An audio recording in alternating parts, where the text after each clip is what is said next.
ജില്ലാ മൈനിംഗ് ഓഫീസുകളുടെയും തദ്ദേശ സ്ഥാപനങ്ങളിലെയും വിജിലൻസ് പരിശോധനയിൽ വ്യാപക ക്രമക്കേട് കണ്ടെത്തി.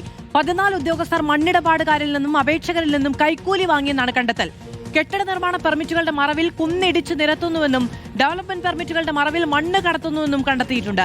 എറണാകുളം നെല്ലിക്കുഴി പഞ്ചായത്ത് സെക്രട്ടറിയും കൊല്ലത്തെ മിനറൽ റവന്യൂ ഇൻസ്പെക്ടറും കൈക്കൂലി വാങ്ങിയവരിലുണ്ട്. ഉദ്യോഗസ്ഥരുടെയും മണ്ണ് മാഫിയ സംഘങ്ങളുടെയും ഇടനിലക്കാരുടെയും ഇടപാടുകൾ പരിശോധിക്കാനാണ് തീരുമാനം. റഷീദ് വിവരങ്ങളുമായി ചേരുകയാണ്. റഷീദ്, എത്രത്തോളം വലിയ ക്രമക്കേടുകളാണ് ഈ പരിശോധനയിൽ കണ്ടെത്തിയിരിക്കുന്നത്?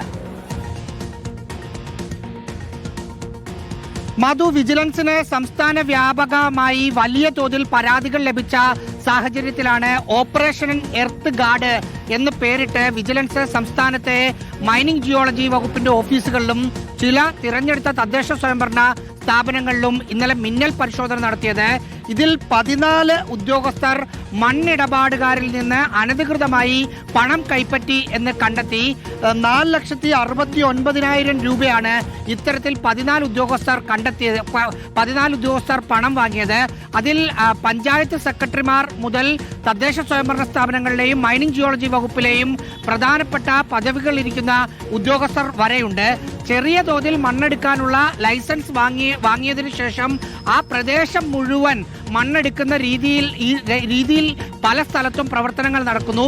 അതിനുവേണ്ടി ഉദ്യോഗസ്ഥർ കൈക്കൂലി വാങ്ങുന്നു എന്നാണ് വിജിലൻസ് കണ്ടെത്തിയത്. അടുത്ത ദിവസം തുടർ പരിശോധനകൾ ഉണ്ടാകും എന്ന് വിജിലൻസ് മേധാവി അറിയിച്ചിട്ടുണ്ട്. മധു.